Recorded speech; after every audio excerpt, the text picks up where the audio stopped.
Assalamualaikum warahmatullahi wabarakatuh. Saya Irfan Muhammad Darmawan, NPM 181000382, akan mempresentasikan praktek monopoli dan persaingan usaha tidak sehat dalam perspektif hukum ekonomi dan hukum Islam.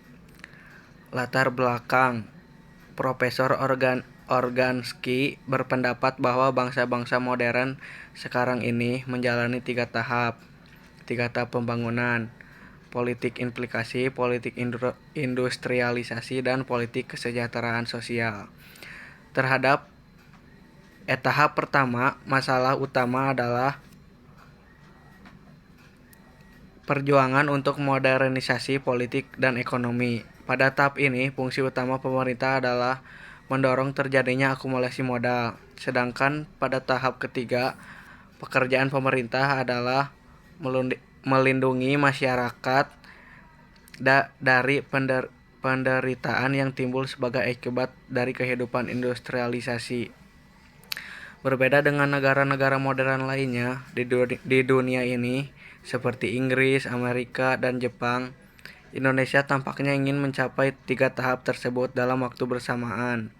Indikasinya terlihat sejak reformasi bergulir pada tahun 1998, tidak kurang dari 242 undang-undang, 11 Perpu, dan 608 peraturan pemerintah, 1003 keputusan presiden, dan 82 instruksi presiden lahir baik yang mengatur dalam kehidupan politik, ekonomi, sosial, yang tujuannya adalah merekat negara kesatuan Republik Indonesia, mengatasi krisis ekonomi, pengembangan kesejahteraan, sekaligus salah satu produk undang-undang yang dimaksud untuk mendorong pertumbuhan ekonomi adalah Undang-Undang Nomor 5 Tahun 1999 tentang lapangan praktek monopoli dan persaingan usaha tidak sehat. Undang-undang ini menarik untuk dianalisa, tidak saja karena semangat yang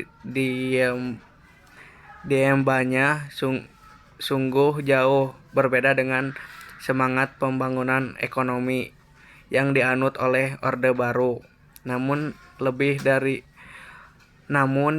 jauh dari itu, undang-undang diharapkan dapat mendorong terjadinya pertumbuhan ekonomi yang lebih demokratis. Dengan kata lain, melalui undang-undang ini, seluruh rakyat diberi kesempatan yang sama untuk mengembangkan potensi ekonominya. Identifikasi masalah yang menjadi rumusan masalah pada penelitian ini adalah bagaimana sebenarnya paradigma filosofi yang didukung oleh undang-undang, khususnya pasal-pasal yang mengatur praktek monopoli dan persaingan usaha tidak sehat dalam perspektif hukum dan bagaimana pula perbandingan dengan hukum Islam. Pembahasan pengertian monopoli. Pengertian monopoli dan persaingan usaha tidak sehat. Bagi dunia usaha, persaingan harus dipandang sebagai hal positif, sebagaimana dijelaskan dalam teori ekonomi. Persaingan yang sempurna, perfect competition, adalah suatu kondisi pasar yang ideal. Paling tidak ada 4 asumsi yang melandasi agar terjadinya persaingan yang sempurna pada suatu pasar tertentu. Pertama, pelaku usaha tidak sehat menentukan secara sepihak harga atas produk jasa. Adapun menentukan harga adalah pasar berdasarkan ekuilibrium pemerintah dan penawaran. Dengan demikian, pelaku usaha dalam pasar persaingan sempurna tidak bertindak secara price market, melainkan ia hanya bertindak sebagai Taker kedua, barang atau jasa yang dihasilkan oleh pelaku usaha sebenar-benar sama ataupun keluar dari pasar. Keempat, konsumen dan pelaku usaha memiliki informasi yang sempurna tentang berbagai hal, diantaranya kesukaan, tingkat pendapatan, biaya, dan teknologi yang digunakan untuk menghasilkan barang dan jasa. Usaha sedangkan pada ayat 2 dijelaskan bahwa praktek monopoli adalah pemusatan kekuatan ekonomi oleh suatu atau lebih pelaku usaha yang mengakibatkan dikuasainya produksi atau pemasaran atas barang dan atau jasa. Selanjutnya, pada bab ketentuan pasal 1 ayat 1 ditegaskan bahwa monopoli adalah kurangnya atas produksi dan atau pemasaran barang dan atau atas pengguna jasa tersebut oleh pelaku usaha atau suatu kelompok pelaku umum. Latar belakang lahirnya Undang-Undang Nomor 5 Tahun 1999. Kendali demikian tidak tertutup kemungkinan bahwa kelahiran undang-undang ini juga disebabkan oleh tekanan dari pihak luar. Ternyata memang terbukti diserahkan melahirkan undang-undang ini semakin kuat setelah ditandatanganinya Letter of Intent antara pemerintah Republik Indonesia dan IMF pada tanggal 29 Juli 1998.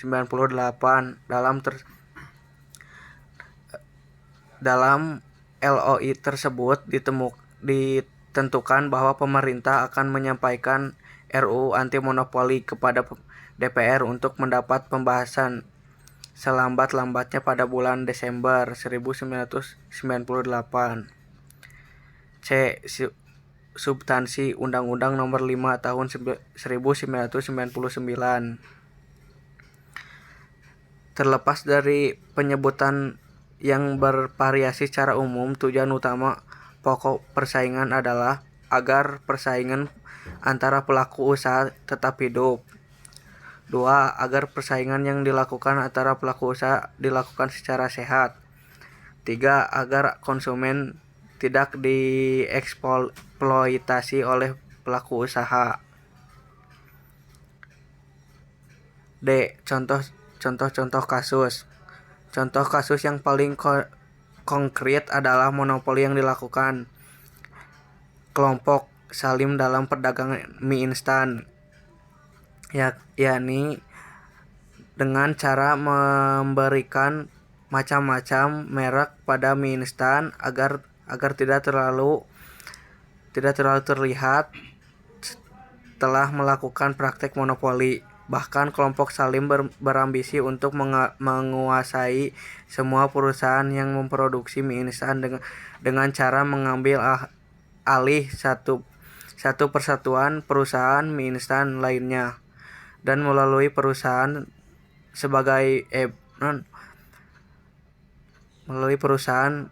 berbagai merek serta produsen. Kelompok Salim praktis berjalan tanpa saingan yang berarti, sedangkan dalam bentuk persaingan usaha tidak sehat dapat dilihat dalam keputusan KPPU. Salah satunya bentuknya adalah yang